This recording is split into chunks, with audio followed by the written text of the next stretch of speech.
everybody, and welcome back to Bourbon Over Baseball, where the bourbon is always cold and the baseball is always hot. I got my bourbon today because it is very cold outside and colder where Peter's at, and I needed to warm me up. Peter, how cold is it right now where you're at? Well, with the windshield, it feels like negative 50 degrees right now, Oh Bob. my God.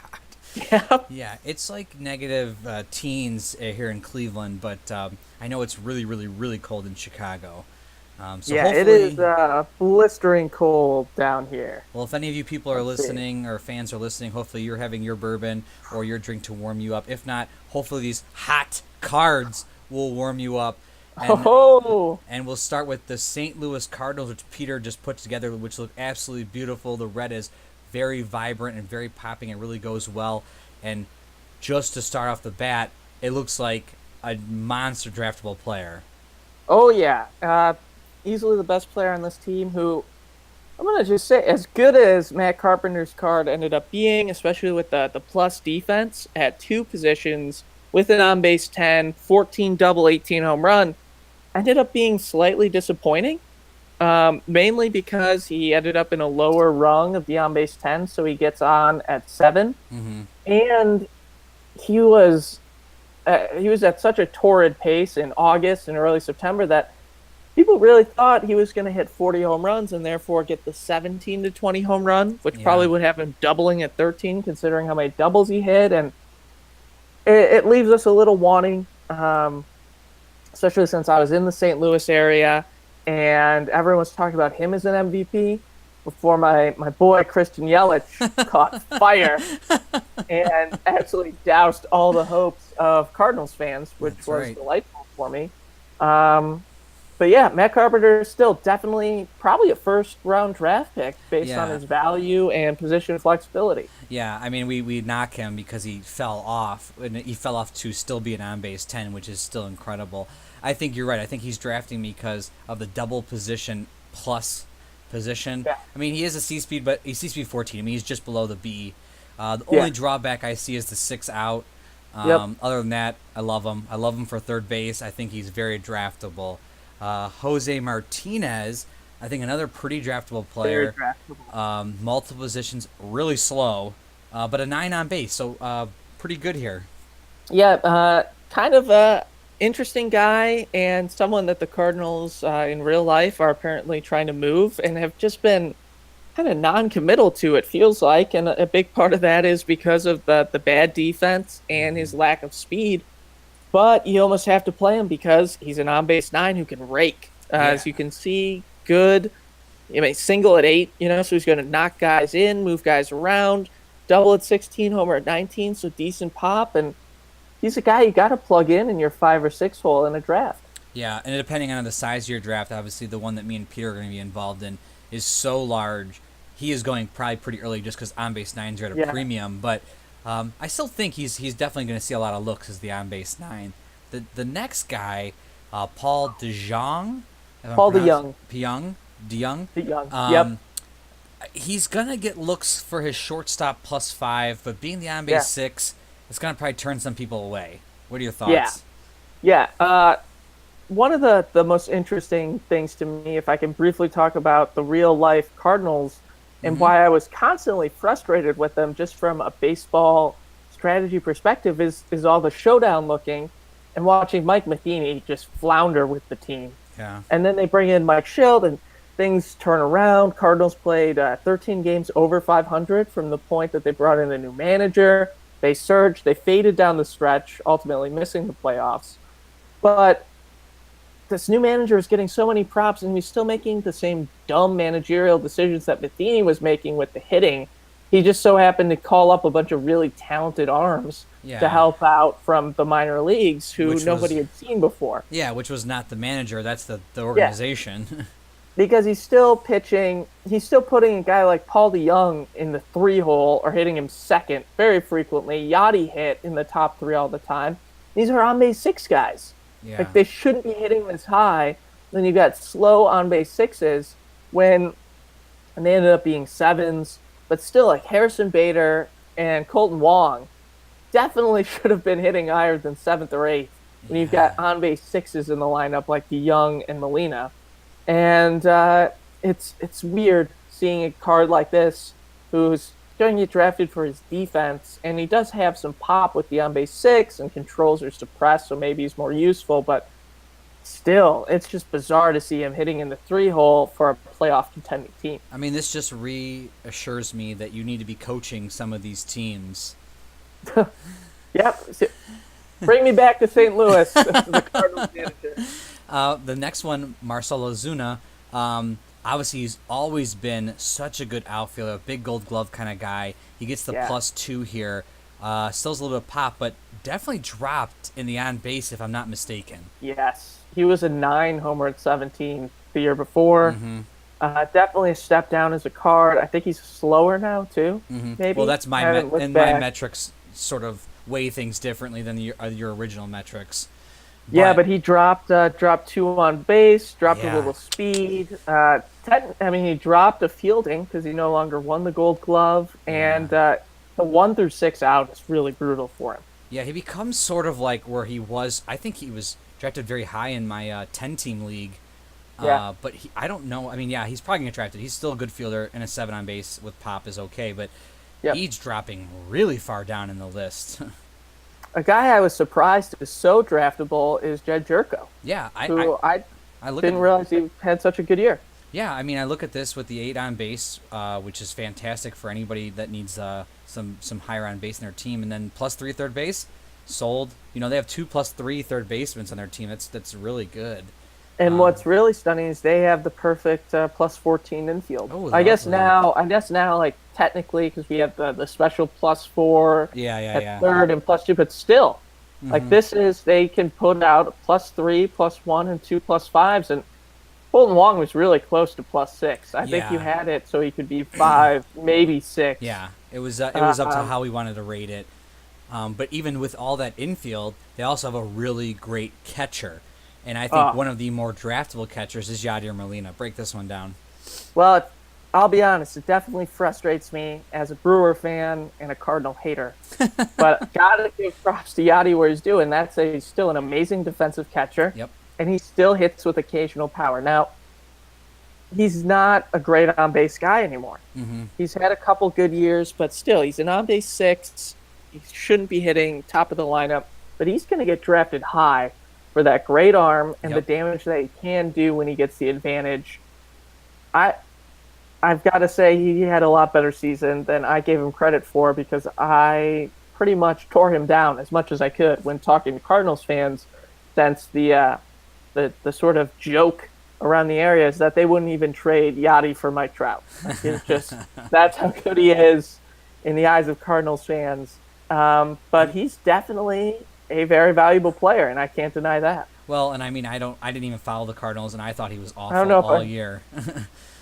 Just from fantasy value, playing fantasy baseball. Yeah, but he's put together another really good defensive season, and I think another guy who's a great defender, and the metrics really support, and he's probably going to win a Gold Glove soon. Mm-hmm. Harrison Bader, my favorite looking card on the Cardinals. Well, and the thing was, I was going to say too, the Yadier Molina looks fantastic just because he's fully geared out. He looks so good and vibrant on the card.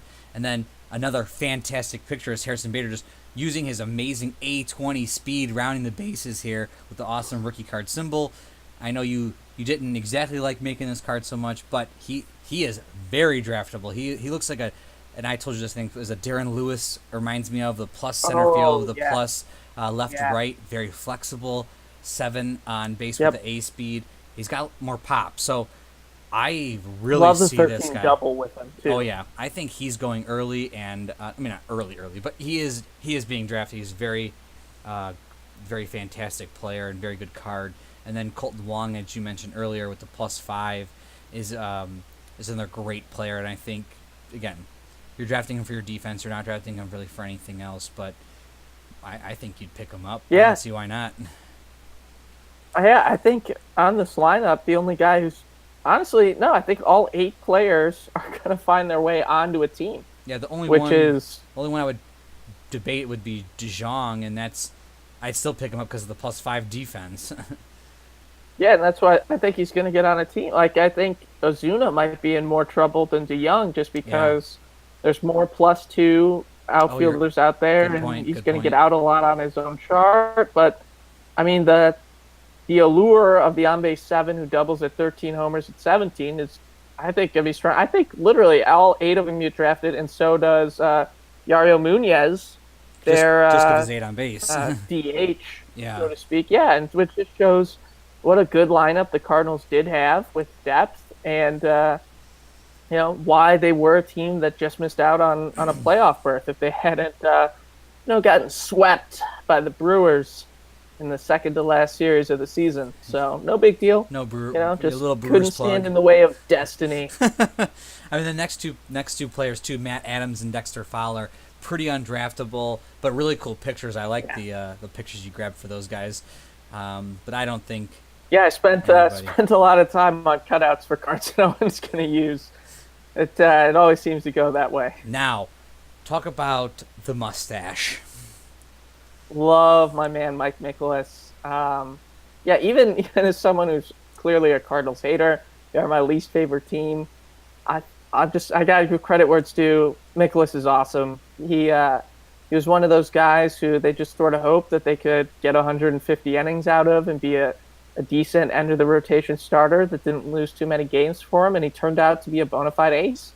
Yeah, Deserved his All Star bid, and was really on the cusp of the tier two. Like he was the closest we had in the tier two, tier three cutoff, and we decided to go with tier three with no doubles, which I think makes him even more draftable than yeah, a guy like I don't know Fulton Oaks or some of the other end of tier twos that we've got. yeah. You know, where there's a double and a control three, and I think people love the yeah. So like Fulton Oaks or Garrett Cole.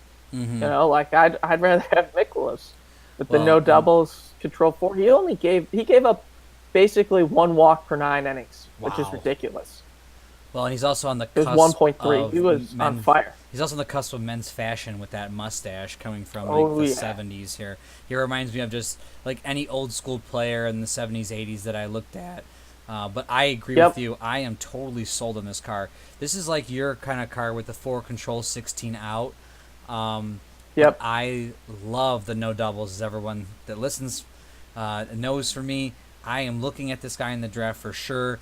He's probably going to get picked up before me, but I feel like this guy is one of those cards that people are going to leap above where they think he should go because Yeah, you kind of want this four control 16 out no double player on your team. He's got 6 innings of pitching here. He is going to be, if unless you went real big on your first starter, he's probably your number one. Um, yep. but it'd be really nice if you could slot him in for 2. If you really did if you went pitcher heavy. I'm not sure everyone's draft strategies, but I really see this guy as being a number one ace on a team. So you don't have to go towards like a Max Scherzer or Justin Verlander or any of those big like Yep. Trevor Bauer or anybody like that. Blake Schnell. You're like, you know what? Let me save 100 plus salary points and drop down into this little tier here, but get the no doubles. I love the no doubles at 4 here. So I'm totally sold on him. Yeah, Jake. I think he's the 13th best pitcher in our entire 13 or 14th. Yeah, so So you he wonder should be where an you. ace for one of our 16 teams. Yeah, he should be the number one starter. So the question is then, if he's the is he so if he's the 13th best starter, let's just say he's the 26th best player. That puts him in the Yeah, second round. I wonder when the someone reach. the jump, because I feel like this guy is a jumpable player. Like he's the guy that's like, oh, he's projected at 29, but he Yeah, goes at like 20 because you're just like you can't not have under this guy. 500 points, Yeah, like and he looks great. The exactly. no stash. Um, I think Flaherty's going to get drafted too. Good old Jack. He absolutely great rookie season. Hmm. One of the best regular season games I watched all the way through was when Jack had a pitcher's duel with Walker Bueller for the Dodgers. Ooh, that sounds like a These good two were matchup. just going back and forth, and I was having fun with my friend Kyle, another big showdown player at a B Dubs, and this kid's going to be making some tier two cards, I think, in the near future. Talented pitcher. Yeah, the only drawback is obviously I think his inning 5. He's only got a 5 IP. Hmm. but for 70 less points, you're basically getting the Yep. double in one less inning. So he's gonna get drafted. He's probably gonna be your 2 or 3 pitcher. But I agree with you with your instinct. A 4 control 1 through 16 out guy is a very, very valuable player. This is like the old school Brad Radke type pitcher. Yeah. Without the big innings pitched, but I think he's very draftable, and I think he will find a spot.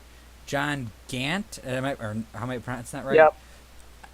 Yeah, he's kind of a forgettable player. He's with the 5 IP. It's kind of whatever. And then Luke Weaver. Big drop off this year. Just the control 0. I would never want to have a control 0 on my team unless I don't even know if I would want to. He'd have to have no doubles for sure. I mean, he'd have to have Josh Hader numbers, but you need to be Ken Hill. Yeah. Yeah. Flash from the past. And then, it's just honestly, it's a shame that the young arms didn't pitch enough innings because the Cardinals had Austin Gomber, I think Dakota Hudson, they had Ponce de Leon, like 3 guys who came up and pitched sub 3 ERA, probably like tier 2 level stuff, but each of them only pitched like at the top was maybe 50 something innings, so nowhere near enough to earn a card. And are these guys going to find spots in your pennant run? I don't know. I just like it's hard to. I think if I'm going to do it, it'll be as we've talked about a little bit, as we've been sort of strategizing for what we'll do with, like guys like Andrew Miller who didn't really pitch last year, and like stuff like that, or Josh Donaldson. Yeah, these are the players who didn't get enough. Yeah, we're gonna have, if people don't know this, a pennant run edition. So the 2018 set will come out, and everyone's gonna be like loving it. Oh my god, this is fantastic! And then we're gonna top it with a pennant edition run, hopefully in the spring trainings, beginning of the season. And we really have to just wait for the photos to come out. Players are on new teams. Yep. Some players didn't get cards, like you said, Josh Donaldson for one, and so he'll get a new card coming up. And so we really have to formulate like what the players are gonna get. And the pennant run will come out, which will be a smaller set, but this will allow people to play with their 2018 sets, and then through the season, sort of fill in those gaps with the pennant run players of their favorite players. Yep. And we got a lot of more fun stuff to show you guys as we keep going through. But as we get to the bullpen here, where it fell off. Oh, what were you saying, Peter? Sorry. I was just gonna finish it and say for like these Cardinals pitchers, we'll probably use the sort of like fantasy projections. Absolutely. Rather than their stats in 2017, and sort of make their pennant says. Like some of them are going to be based on like past performance or like, Manny Machado. We're just going to give his card like a new skin, like just picture of him on the White Sox. I'm thinking Padres. I'm thinking Padres now. That would be awesome. But you know what? I'd love it just so there's a useful Padres cutout to do. Yeah. I'm dreading making that team. I don't know. They need to go to the Brown now so their cards are at least interesting, because right now it's just another lame navy blue team with oh god. All right, but enough about the boring Padres. Sorry, you were on point with the yes, this bullpen is awful, and it was all they talked about. Also, just like I keep segueing, but man, St. Louis sports radio is literally nothing but talk about the Cardinals. Like just nonstop. Like they don't have the national radio shows interjecting on their ESPN radio, just like local guys, and they keep recycling the same Cardinals storylines. They're just a big baseball team. I loved it. Except, boy, there's only so many times you can hear them break down how bad Brett Cecil and Greg Holland are. And so, fortunately, both those guys failed to get cards, but. Bud Norris was a decent signing for them, and his inflated whip makes his card not really justice for how successful he was at navigating all the guys on base and preventing runs. But he's a 100-point pitcher who doesn't give up a home run. So, I mean, I don't think I'd draft him for the 2 control. Yeah, 1 through 17 outs, okay. Now, Jordan Hicks, 1 through 15. I'm more interested in him. Well, what's cool about him... Just because of the giant walk. Yeah, correct. You don't have to give up much, and the reason he has this, and I imagine people know this, is I just like watching him pitch throw like a freaking 105 miles an hour. Yeah, he's scary. Wild. Yeah, he's a little wild. So that is kind of cool. But I love having his card in the set just because of how crazy he is. Mike Mayers, not draftable I really at didn't know all. he existed. Now, No. Carlos Martinez is probably pretty draftable with the IP4 reliever. Yeah. Control 2, kind of crappy, but 1 through 16 out. He does give up the double, but I will tell everyone here, I absolutely hate Carlos Martinez. He was this 100-mile-an-hour pitcher that was in the starting rotation, and if anybody knows this, because I was playing fantasy baseball at the time, he was like the best pitcher in baseball until he got hurt. His ERA was phenomenal. He was just cruising Really good. through the Cardinals. Everyone loved him. So, side note, my fantasy team was doing great in batting, terrible in pitching. I needed a pitcher really, really bad if I had a run at the playoffs. And this at the beginning of the season, I'm like, I can already see I need this. So this is a 1 or 2 months in before he gets hurt. The guy that has Carlos Martinez will trade me him for Ronald Acuna Jr. At the time, Ronald Acuna Jr. was slumping. So I was like, he's not gonna be Mike Trout. Your favorite player too. I know. He's gonna just be some kind of tier. He's gonna be like Evan, not like a Will Myers. I thought he was gonna be Will Myers. So I was like, I'm just gonna trade Acuna, get the surefire Carlos Martinez. Carlos Martinez gets hurt after 1 start on my team, goes to DL off and on for the rest of the season. They bring him back as the bullpen guy, and Acuna has like the MVP, rookie of the year basically season for the rest of it. So I don't like Carlos Martinez, but his card's pretty draftable here, just with the IP4. Yeah, and that's one of the, we were talking about today.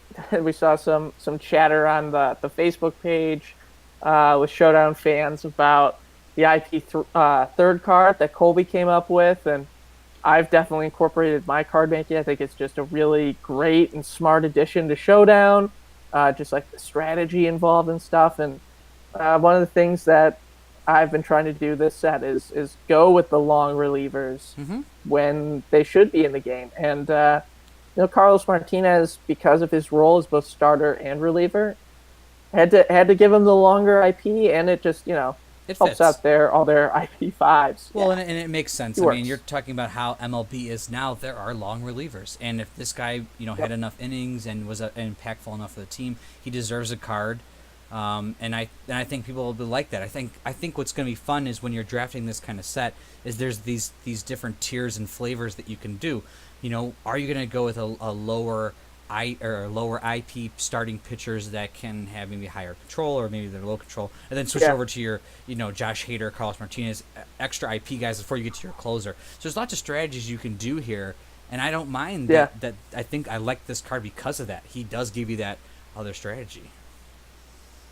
Yeah, and so that's the Cardinals, and I think my new town, the White Sox, are going to be coming up this weekend. That's right. So now Peter's in Chi-Town, and they are coming up next. I have the set basically wrapped up, so I'll be getting my posts together hopefully by the weekend. And after that, we'll see who comes up in the AL, but the White Sox are basically done. But people, don't get your hopes up for that one just yet. Again, they're dropping off a little bit, but I think there's some fun, flavorful cards in there that maybe there's a few that can get drafted, but I think it'll be kind of interesting going forward because we do have some more NL teams that will keep people interested. So bear with us, people. For the NL AL. was definitely deeper last year. I mean, at this point, God, even the Twins were bad. I forgot that they were so disappointing last year. Well, basically the whole AL Central. Anyone else? The AL Central's terrible. Well, yeah, we have the Mariners, the Twins, the Rangers, not very good either. The Royals, and the Tigers. And the Rangers suck. Yeah, it's not. God, the Rangers pitching. Wow. Yeah. Rough. So, again, Orioles. People definitely don't talk about the Orioles. That one's already got me irked. But anyway, people, the Cardinals are great. Love on it. Let us know what you guys think about the Cardinals. Let us know what you guys would draft from the Cardinals. Is there something we got wrong in this podcast? Is there, you think we made a mistake on who we liked and who we didn't like? Or was something we overlooked? Check out some of the other stuff that's on the blog. Check out the podcast. Follow the blog on greatestmlbshowdown.blogspot.com. Follow the podcast on Bourbon Over Baseball on YouTube. Follow us on Twitter. Let us know your thoughts and keep us all, keep us on our toes. Let us know your comments and what we can do better. With that, Peter, have a great time in Chicago. Stay warm, please. Yeah. You too, buddy. All right. Bye-bye.